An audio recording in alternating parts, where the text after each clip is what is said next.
We got an update on Ubisoft's future release schedule. A brand new action RPG from industry veterans is getting revealed very soon. I got Xbox, PlayStation 5 news, and a new segment where I will go over the latest leaks and tell you if they're true or not.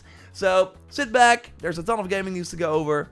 And let's go. Let's start with Far Cry, because we actually got an update on the next entry, which codenamed Blackbird, and has to save our family from a conspiracy cult who has been performing hallucinogenic experiments on animals and children. Yes, that doesn't sound great, and likely means that we have to fight some aggressive and completely crazy animals as one of the new enemy types, but that is just my speculation. So the player will have a watch on his wrist to show the current time, as we only have 72 in-game hours, which is 24 real-life hours, to save everyone in your family. And I know many people are not a fan of this, as it seems to imply that you will be punished if you take it slow and explore the game at your own pace. And yes, I agree, that would not be great, but let's wait and see how they actually implement it, because I do think it could be cool if they have like a full timeline for things that always happen at a specific moment in that 72-hour window. So next to the regular open world single player game, there's also an extraction based shooter in the works in an Alaskan wilderness where you have to fight other players, animals, and try to survive under harsh weather. Both games are still in development at the time of writing, but their release dates have been pushed back internally from 2025 to 2026.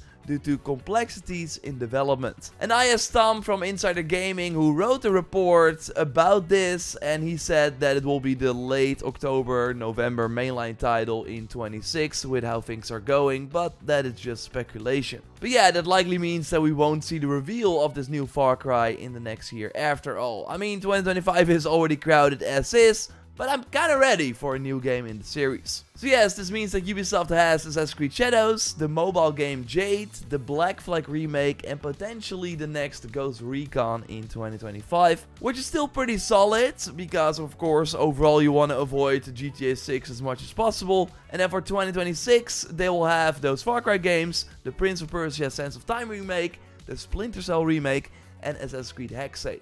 So that's a pretty big lineup. Of course, let me know what you think of the news in the comments down below. As you might know, Sony sent a letter of intent to acquire Japanese media giant Kadokawa, who owns many anime, From Software, and other gaming studios, next to magazines and just way more. Well, something happened, but just not what we expected. So instead of buying the whole company, Sony became the largest shareholder. They now own 10% of Kadokawa, and they plan to discuss specific initiatives for collaboration, such as initiatives to adapt Kadokawa's IP into live-action films and TV dramas globally, co-produce anime works, expand global distribution of Kadokawa anime works through the Sony Corp, further expand publishing of Kadokawa games, and develop human resources to promote and expand virtual production. So yes, their focus in particular is on using all the anime IP Kadokawa has. You see a list of the 10 most popular ones right here,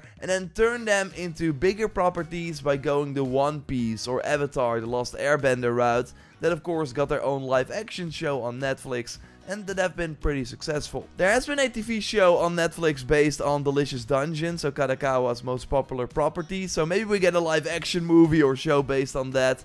Now again, they do mention publishing of Kadokawa games, but this could really be anything. Right now, Bandai Namco is publishing from the Kadokawa studios, like Elden Ring and Dragon Ball Sparking Zero. Maybe Sony will now be a possible candidate for a brand new IP if those studios make one. But it could also lead to nothing. I will of course keep you up to date here. Overall, it's great. I think that Sony did not buy this whole corporation with 5,000 employees, because it includes a lot of things like magazines that they don't need.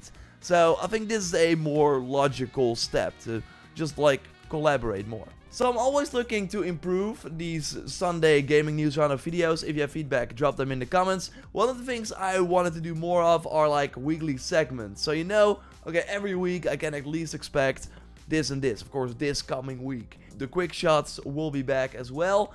But I also wanted to introduce Rumor Roundup, where we talk about leaks and rumors that might not be true, that just happened this previous week.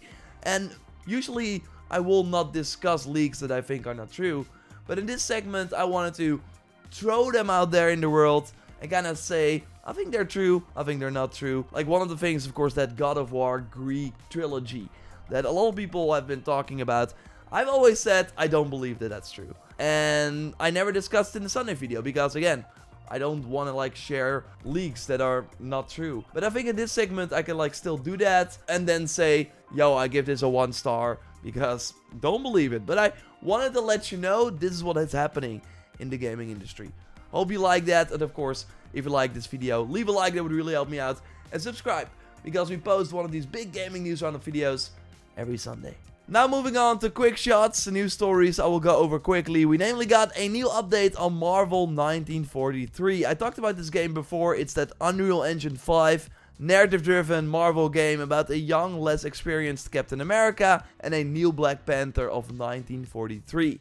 They meet in an occupied Paris during World War II and then end up working together to fight a common threat. Well, we now learned that the jungles of Wakanda will be another important location in the game. It's still hidden away from the outside world, but not for long. And this shot does look great, but the fact that they really seem afraid to show gameplay is a big red flag to me. I'm really expecting like a Telltale type of game, so very limited controls, but again, it's from Amy Hennig, the creator of Uncharted, so I still have hope. We will see. It's coming out in 2025. The biggest Game Awards trailer in terms of view is The Witcher 4, and we actually got some extra info after that reveal. The game will namely have more or less the same map size and number of quests compared to The Witcher 3, which is kind of wild. So like 270 quests, to which the rough estimate of The Witcher 3. Basically, Witcher 4 will be the same size, so very big. And if you have not watched our video on the reveal trailer and a lot of extra info yet, check it out via the link in the video description. Square Enix first wanted to do an episodic story DLC for Final Fantasy VII Rebirth, similar to the Yumi DLC we had for the first game, but limited resources meant that finishing the next game in the project as quickly as possible was the highest priority. So for that integrate Final Fantasy VII DLC, they also added PS5 support, so it was like exciting to get that content, because you saw, hey, this content is only made for PS5. So right now I think it's smart to just get the third game out ASAP to finish the trilogy. Rebirth is top 3 for me this year, so I can't wait for the third game, which I can see drop in 2027 already as one of the big final PS5 exclusives. Rebel Wolf is a Warsaw-based studio created by veterans who worked on The Witcher 3, like the game director and art directors, and they are going to reveal their project called The Blood of Dawnwalker on January 13th. It's a dark fantasy narrative sandbox action RPG running on Unreal Engine 5.